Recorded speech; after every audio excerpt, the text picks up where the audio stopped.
Hi everyone.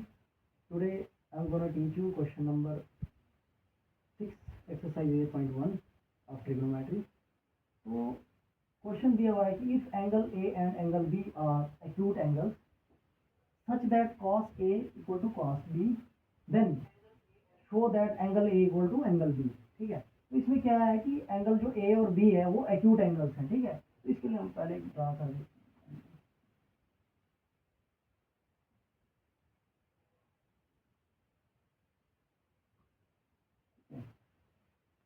यहाँ पे आ जाएगा A, B और C। तो इसके लिए सबसे पहले हमें क्या करना है कि देखो हमारे पास क्या गिवन दिया हुआ है। गिवन हमारे पास दिया हुआ है, या सबसे पहले हमें ड्रा करना है। Draw triangle A B C where angle C equal to 90 degree. ठीक है, यहाँ पे क्या आएगा 90 डिग्री। ठीक है, तो उसके बाद क्या है इसमें कि हमने इसमें दिखाना है कि जो एंगल A है वो एंगल B के बराबर है कि जैसे कि cos A और cos B। ठीक है, तो such that cos A equal to cos B। तो सबसे पहले हम लिखेंगे क्या है, गिवन क्या दिया हुआ हमारे पास। गिवन जो हमारे पास दिया हुआ है cos A equal to cos B। ठीक है, तो अब हम देखेंगे। ठीक है, तो cos A हमारे पास क्या है, देखो एंगल यहाँ पे बनेगा A। ठीक है, तो cos B की बात जब आएगी तो एंगल यहाँ पे बनेगा। ठीक है, ये तो हमारे पास जो दिए एक एक एंगल एक्यूट एंगल ये और एक ये है, और C पे जो है 90 डिग्री है। ठीक है, एंगल। ठीक है, तो इसमें क्या होगा cos, देखो cos क्या होता है, cos A क्या आएगा sine cos base upon hypotenuse equal to, ठीक है, cos B। ठीक है, cos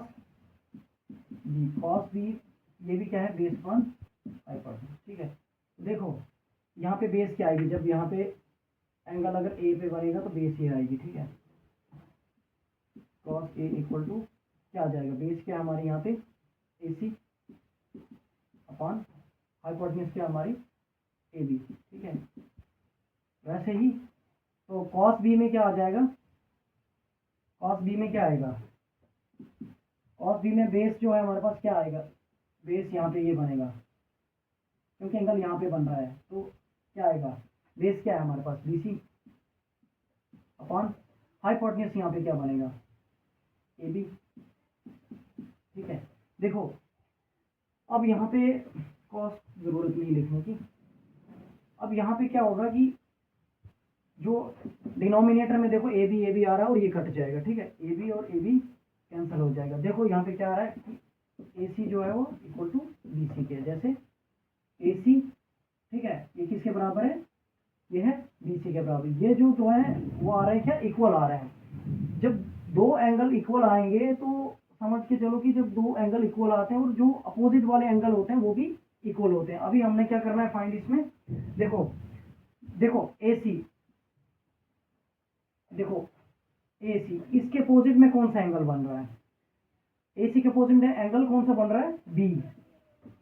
देखो कैसे, देखो ए और सी के अपोजिट में एंगल कौन सा बन रहा है, and that is B angle. ठीक है, वो क्या बन रहा है बी, और बी सी के अपोजिट में क्या है, बी और सी के अपोजिट में है जो ए एंगल, क्या है ए एंगल ए। ठीक है, उसके बाद इसका जो हमें रीजन भी लिखते हैं क्यों, देखो एंगल्स अपोजिट टू इक्वल